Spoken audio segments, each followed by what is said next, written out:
Дәрігерлер тобы Гиппократ антын орындаудан бас тартып, пациенттеріне жан түршігерлік тәжірибелер жасай бастады. Тағамдағы тәрелкелеріңізді әрі қарай ысырып, біздің шолуымызға сүңгіңіз. Медицина университетінің студенттері адам денесінің құрылысын зерттеп жатыр.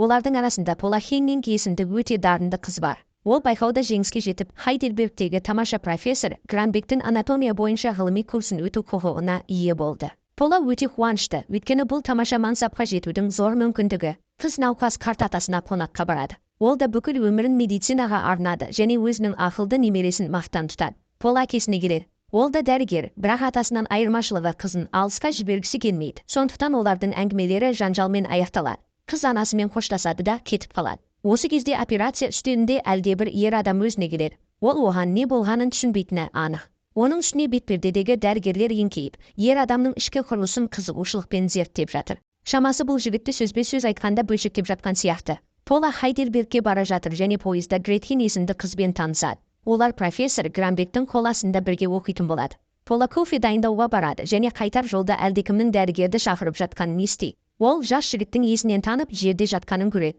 Біздің кейіпкер оған жасанды тыныспен жүрекке жанама массаж жасайды. Байғұс есін жияды. Пола оның өмірін құтқарып қалды. Олар танысады. Бұл жігіттің есімі Дэвид, оның жүрегі ауырады. Ол Пола мен Гретхенге кешкісін жергілікті барда кездесуді ұсынады. Қыздар университеттің медициналық ғимаратына келіп, бірден алғашқы дәрістеріне асығады. Оларды жатақханадағы үлкен бөлмелердің біріне орналастырады және анатомия зертханасына экскурсияға жөнелтеді.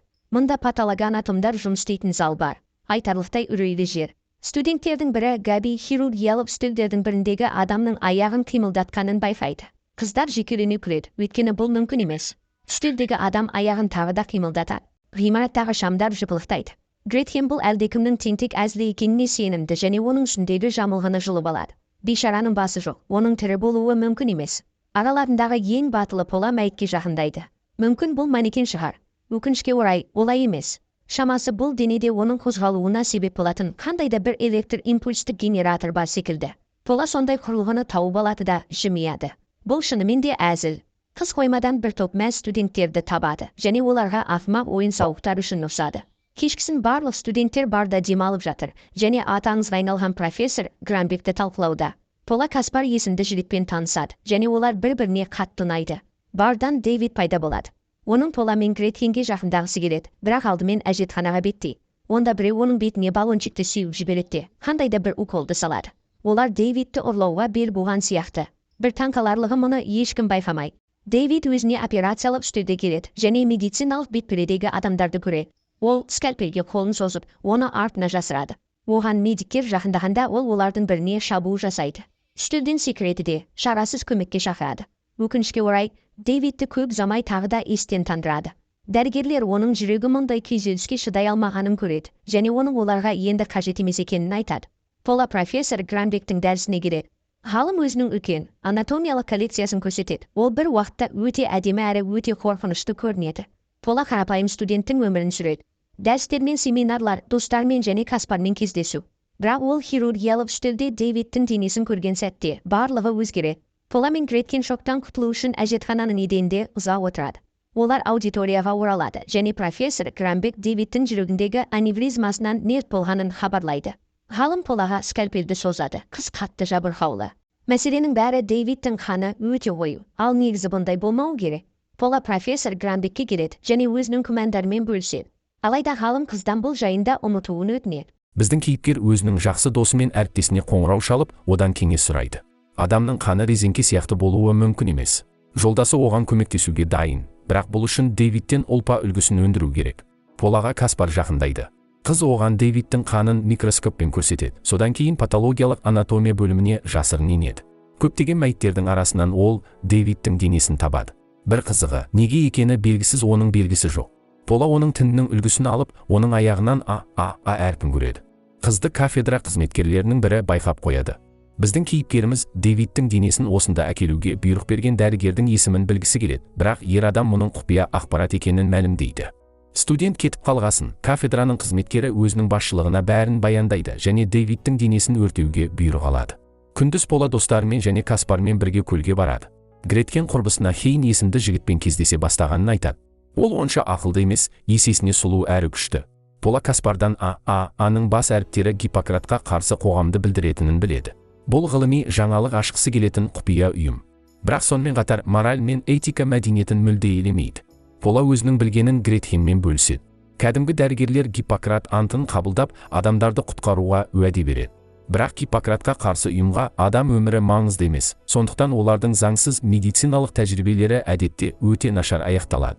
Пола бұл қоғам өздерінің өмір сүрулерін әлдеқашан доғарған деп ойлады, бірақ бұлай емес сияқты. Біздің кейіпкеріміз Дэвидке промедал атты тыйым салынған препаратты енгізгенін біледі. Тура соның салдарынан оның қаны осыншама қоюланып кетті. Пола алған ақпаратымен бөлісу үшін Гретхенге жүгіреді, және оның құрбысы жігітін ауыстырғанын біледі. Енді ол Хейнмен емес, Филмен кездесіп жүр. Пола зертханаға асығып, профессор Грамбекті табады және оған Дэвид пен медальдар туралы баяндайды. Ғалым әңгіменің тақырыбын тағы да өзгертеді. Каспар байқаусызда өзінің саусағын кесіп алады, және Пола оның жарақатын таңады. Жігіт кешкісін Гиппократқа қарсы ұйым жайында білетіннің барлығын айтып беруге уәде береді. Кешкісін қыз өзінің төсегінен үлкен қызыл дақты, ал кереуеттің астынан бір түрлі шамды табады. Шамасы бұл Гиппократқа қарсы ұйымның ескертуі секілді, қыздың оларға кедергі келтірмеу үшін. Пола олардың бөлмелерінде біреудің жүргенін байқайды. Ол шақырылмаған қонаққа атылады да оны еденге құлатады. Сөйтсе бұл Гретхеннің бұрынғы жігіті Хейн екен. Ол өзінің сатқын сүйіктісін барлық жерден іздеп жүр. Пола бейшара Хейнді тынышталдыруға тырысады, және осы сәтте оның бөлмесінен Каспар пайда болады. Ол барлығын басқаша түсініп, ренжулі күйінше кетіп қалады. Көп ұзамай Хейн де кетеді. Пола оның көкірегінен оғаш тыртықты байқайды. Бұл арада Гретхеннің өзі Филмен бірге қымбат мейрамханаға барады. Жұп ол жерден ақша төлеместен қашып кетеді. Олар анатомия кафедрасында оңашалануды шешеді.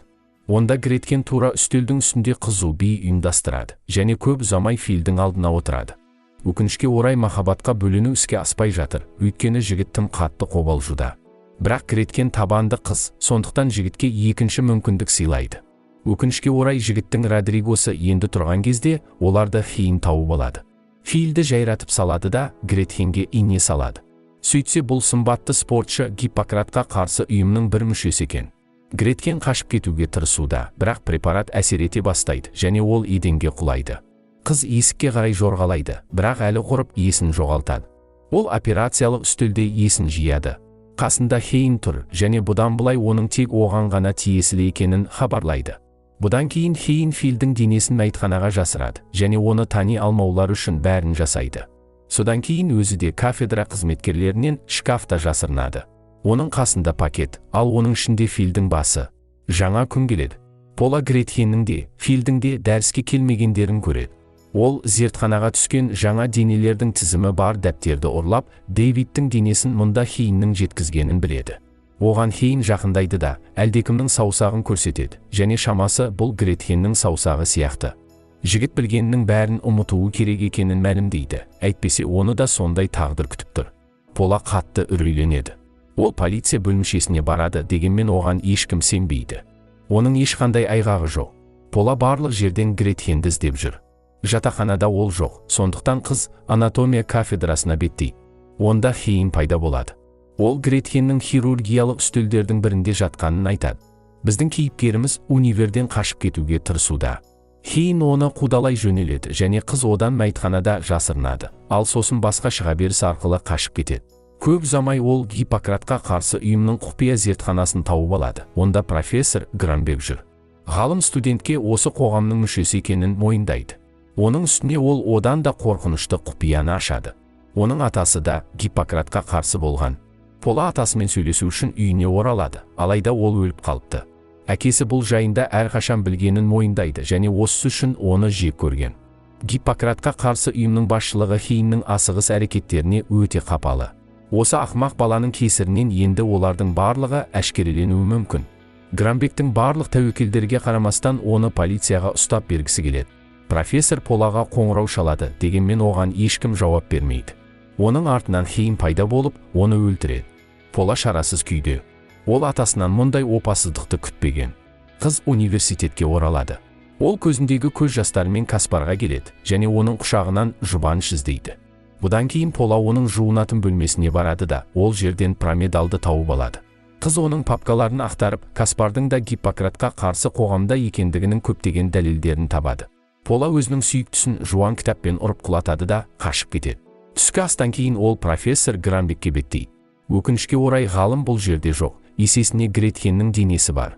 Пола дүрбелеңге беріліп, барлығын қиратады және еденге құлайды. Аудиториядан Хейн пайда болады. Ол Гретхен оның ең керемет туындысы екеніне мақтанады. Хейн қызға пирамидалды сұғады да оны естен тандырады. Ол анатомиялық үстелде есін жияды. Оның қолдары байлаулы. Скальпелімен бірге Каспар пайда болады. Ол оны босатып, Гиппократқа қарсы тарихты зерттеп жатқанын, бірақ өзі ешқашан заңсыз медициналық эксперименттерге қатыспағанын түсіндіреді. Поланың нұсқауымен Каспар оған пирамидалдың әрекетін бейтараптандыру үшін антидот енгізеді. Күтпеген жерден Хейн мен оның көмекшілері пайда болады және Каспарды ұстап алады. Олар оны бөлшектегелі жатыр. Бірақ дәрінің әсерінен Пола қайта қимылдай алады. Ол Хейннің көмекшісіне пирамидалды енгізеді, зертханадан қашып кетеді. Жігіт өзіне антидотты салмақшы, бірақ мұны істеп үлгермейді. Хейн Поланың артынан ұмтылады. Қыз онымен өмір үшін жойқын шайқасқа түсуге мәжбүр. Үлкен қиындықпен ол өзінің қарсыласын бағындырады.